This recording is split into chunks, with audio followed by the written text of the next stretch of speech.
You've changed. That was what someone I've known for a very long time said to me a few weeks ago. And it was not said as some sort of like compliment. I could hear the disappointment in their voice when they said it. If I'd heard that like a few years ago, I would have spiraled. I would have, started thinking of, oh, how it's not possible that I've changed, and start, trying to convince them that no, it's not like that. It's not what you think. And then I'll start looking for ways to contort myself just so I can get myself back to that person that this person recognized. But when she said that to me a few weeks ago, I didn't do all of that. I just looked at her and I was like, yeah, I know. I didn't apologize to her. I didn't try to explain myself. I just let it sit there like, yeah, I've changed. And we just stayed there with that discomfort of knowing that I'm not even trying to justify whatever is happening. Like, yeah, I have changed. And on my commute to work, like the next day, I started thinking about, how long it took me to get here, how long it took me to get to the point where I was comfortable with letting people misunderstand me, comfortable with letting people have the wrong idea and just let them deal with it if that makes them happier with themselves, if that helps them adjust to who I am right now, if that helps them, helps them justify whatever behavior they're exhibiting at the moment, then yeah, let them have it. It took me so long to get to this point where I can just let people do whatever they want to do. So I wanted to talk about that today. I wanted to talk about what happens when you stop needing people to understand you and why that is one of the most honest things you can ever do for yourself. If you're new here, hi, my name is Dora. Welcome to my space to think, where we unlearn things and unpack things together.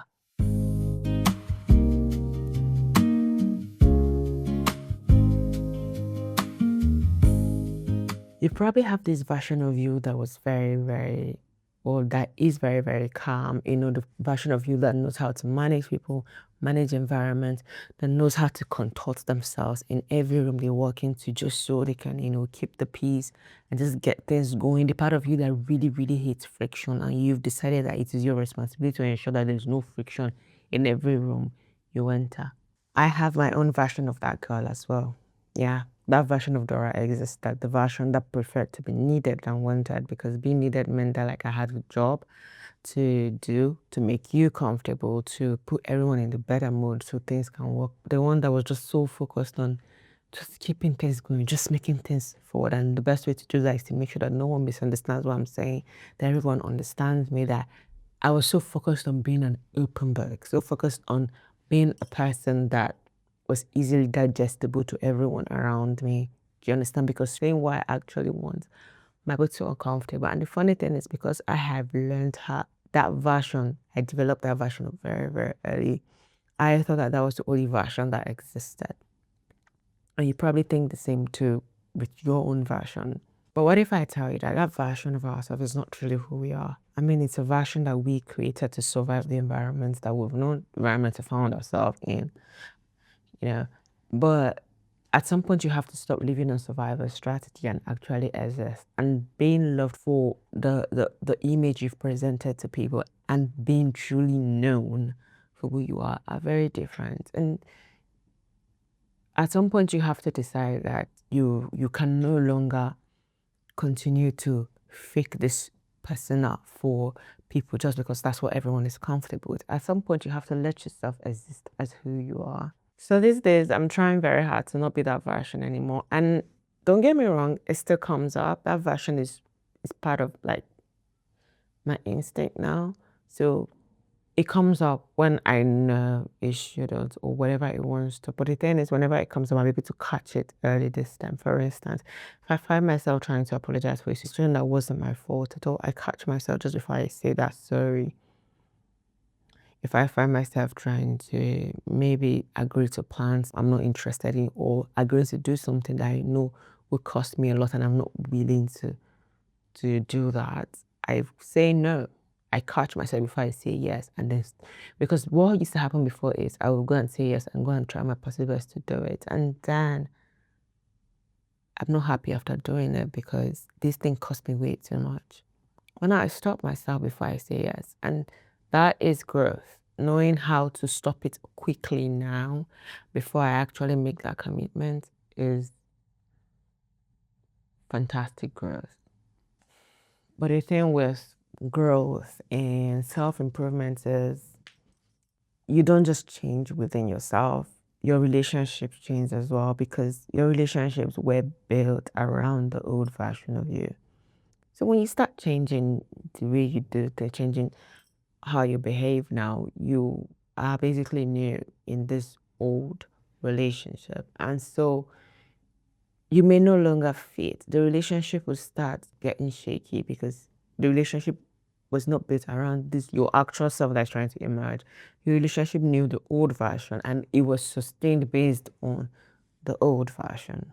Let me explain it this way. So in every relationship you have, everyone plays a certain role. There's just an unspoken deal that occurs. So there's the person who plans, there's the person who settles things when there's like an issue, the person who compensates more, the person who diffuses all the fights very easily, the person who easily forgives everyone. It's just that no one wakes up in the relationship and says, okay, this is my part, this is the role I'll be playing, and this is the role you have to play. But somehow this deal is just set.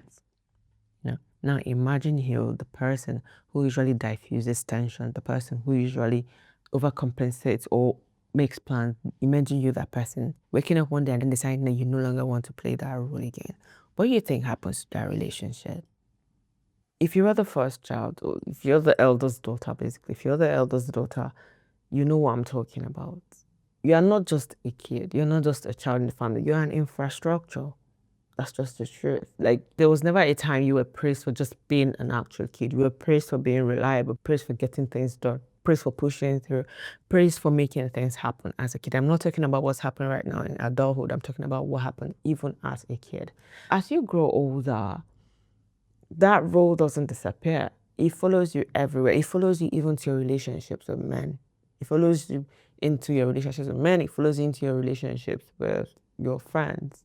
That's how you are always the planner in the friend group. That's how you are always the one who everyone comes to for something. You are the colleague in the office that gets to hold everybody's hand while they learn something new. You are the one who everyone waits to come and bring the idea that they will follow because you know how to plan better, you know how to do things better. You are the one who everybody expects to get it right. Even if they all make mistakes, oh, you are the fallback plan, they can fall back on you because they know that, oh, you definitely have a plan B or plan C somewhere. Now you wake up one day, you, this person, you wake up one day and they say that, oh no, I want to drop all of this now. What reaction are you expecting? What do you think will happen? You're breaking the deal. You're making everyone uncomfortable. Everyone around you, what they are saying is you are no longer participating in this unspoken agreement that we had. Or you are now going your own way. Or you are behaving different. Or and it's not serving me anymore. It's not serving us anymore. So what are you doing? They have no name for that kind of misalignment that's happening in their prayers. They have no name for that grief that's happening. So they just say, you've changed. You're different now.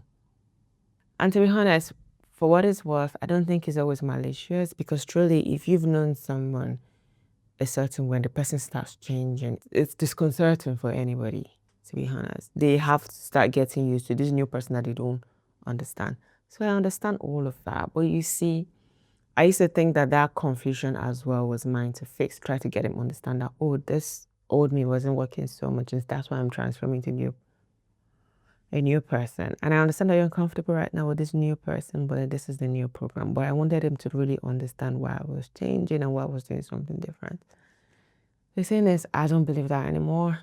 I don't believe in fixing anyone's confusion anymore. I don't believe that I have to make them get used to the new me. I think everyone should just literally learn how to adjust, to change.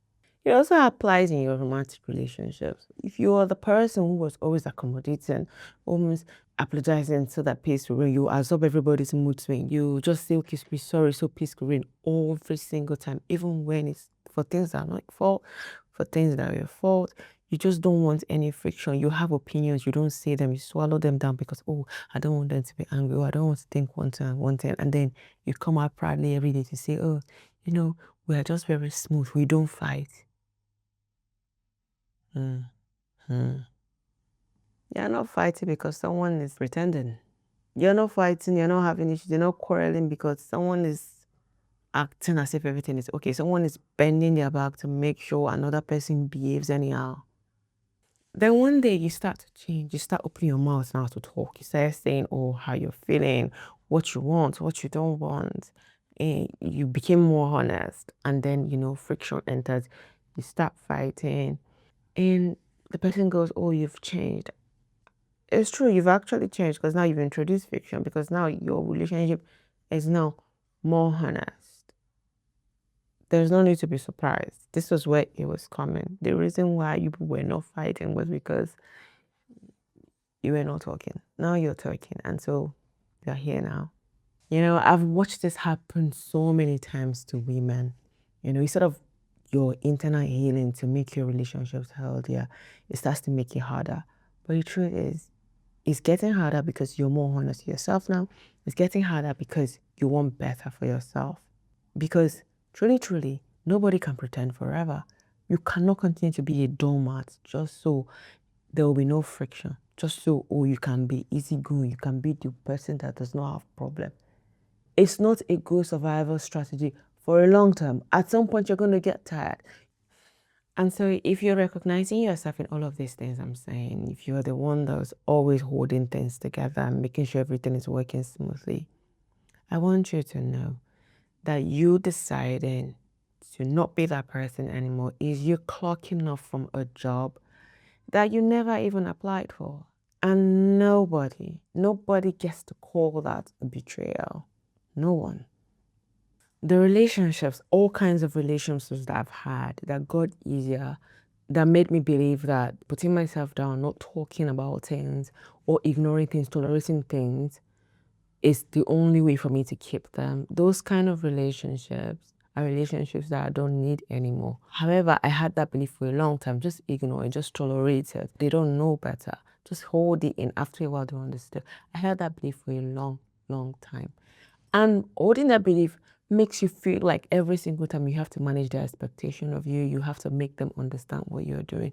I had this uncontrollable need to get people to understand me, to understand what I'm saying. In fact, it still shows up even till today, but the difference right now is I just cut it off before I actually voice out what I want to say. And thank God we've gotten there. But the thing is, constantly always making sure that people understood me, people are comfortable enough to see what I want them to see, is something I actually really needed to look at properly, because I needed to ask myself what I'm gaining from all of that. Why do they need to understand me so much? And at the core of it is control. Yeah, you may not want to accept it, you may not want to see how it is, but it's actually control. You consistently trying to manipulate people's narrative of you, constantly trying to get people to see you a certain way, consistently trying to paint a certain picture, and getting so uncomfortable when people misunderstand you, and you start to, spiral just because someone did not see A when what you wanted them to see was A. That is control. But for the longest time, I told myself it was just good communication. Guys, I could do a whole defense, a whole presentation for a 2-minute conversation just because I needed them to see a picture. So I would keep talking and talking and trying to defend myself until I hear them say, oh, I get it now, I understand now. And then I feel so much relief. Finally, I've gotten them to see the narrative I wanted them to see. Finally, they can now see my side of the whole story. Finally, they can now see the situation. They can understand better and they are not angry. But I think this relief is very different from peace. What I was feeling was relief, and that relief was short term because I was not at peace. The reason why you can never find peace despite that relief is because there is always someone to explain to. You are never going to run out of people to explain to you. You'll be explaining for your entire life till you're totally exhausted because you spent your entire time explaining your existence to people. Now, I'm not saying you should not try to get people to understand you. I'm not saying that you should send yourself to isolation and just cut people off just because they did not understand you. No. There's a difference between you having an incessant need every day. You just want everybody to just see you a certain way. That's very different from you explaining your actions to a handful of people whom you care about. Do you understand? There are people in your life whom you will have to explain yourself to. That is very, very, very normal. But that's not what I'm describing here. What I'm explaining here is the constant need to explain yourself to everybody, everyone you see. You are worried, totally worried about people's opinions about you, the opinion of people who don't matter, the opinion of people whom today, if anything happens to you, they will just move on without blinking, the opinion of people who do not have any effect in your current life. That's what I'm talking about. And if you've been doing this for a very long time, if you're the kind of person that is constantly so worried about everyone's opinions and just trying to make sure no one misunderstands you, it's going to be very difficult for you to learn how to be very selective with the people whose opinions you should worry about. But it's very doable. And when you start doing it, you'll realize that this is what it feels like to have boundaries. It's going to be really uncomfortable and it's going to take a lot of work from you, but you will now finally learn boundaries. Another thing that could happen as well is you may even not know yourself anymore. You might misunderstand yourself. And that's really normal because you're trying to deal with an old version of you and you're trying to transform it to a new version. And so once in a while, the old version will keep popping up and the old version will seem like the more legitimate one than the new version of you. Because I mean, you've known this old version for the longest time. But no, don't try to stop. Keep trying to be this person who is very comfortable with not being liked by everyone, who is very comfortable with not being understood by everyone. Focus, because it's going to get better. The more you keep rejecting the old version of you who was a people pleaser, the more you get better at this version who is trying to live their best, honest life. Now, I also want to clarify that not every misunderstanding is permanent, at least not in my experience. Some people need time to adjust to the person that you are now, but they might catch up later, because they probably understand how much they value, how much they want you to remain in their life, and then they start doing their best to adjust to this new version of you. It's, however, not your job to make them see you as who you are now. It's not your job to sit down in your oars and waiting for them to catch up. No, you keep moving, you keep doing your thing. So yeah, you don't have to cancel everyone just because they misunderstood you. You don't have to cancel every relationship just because you're better now and they don't seem to be keeping up. Sometimes they just need time. So before I leave you today, I want to share a few things that helped me in this journey of letting people misunderstand me if it helps them sleep better at night. Number one, learn to sit in the gap between being misunderstood and doing something wrong. They are not the same, but sometimes they feel the same. You still feel the same tight chest, the need to apologize immediately, even when you're not wrong. Number two, be very honest about who is actually on your list. And my list, I mean people who are worth the explanation, who are worth the contest, who are worth the effort. Those your inner circle people. Not everyone gets the full context of my actions. Not everyone is on my list. Not everyone gets the full nuance behind my behavior. Because not everyone deserves it. And I know it sounds harsh, but this is how it should be. Not everyone should have a front row in your life. Number three, let some relationships shrink permanently without you treating them as if you failed at something. Some people genuinely love the old version of me, and I had to let them go, not out of spite or anything, but just because that old version is the version they liked and they wanted to keep for themselves. Unfortunately, I'm no longer that version. That version doesn't exist anymore. So there's no point keeping the relationships. Do you know what I mean? Number four, trusting my interpretation of a moment over someone else's reaction to it. If I know deep down in my heart and body that I handled something with enough kindness and grace and consideration, another person's opinion about the way I handled that thing does not really count, to be honest. Their confusion is real, but my integrity is also real. So we can both be right based on our own different interpretation, but only one interpretation is my duty, and that's my own interpretation. That's the only one that I'm obligated to manage. That "you've changed" statement from my friend would have turned me inside out. But right now, I consider information. It's just a fact. I have truly changed. I'm not the same anymore. I know. I will never be understood by everyone I like. I will never be understood by everyone I've met. And I've accepted that it's just not possible for everyone to truly understand me. You should also accept that because there's really nothing you can do. There's no point contorting yourself to be who they want you to be. So if they're able to accept this change and come with you, if it survives it, great. If it really doesn't survive it, that's all great.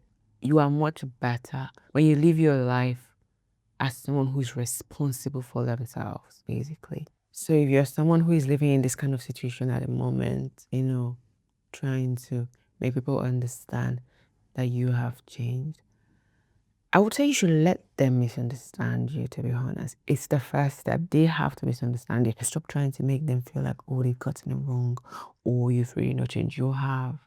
They're not lying. It's actually true. And it's supposed to be. You are supposed to change. See you in the next one.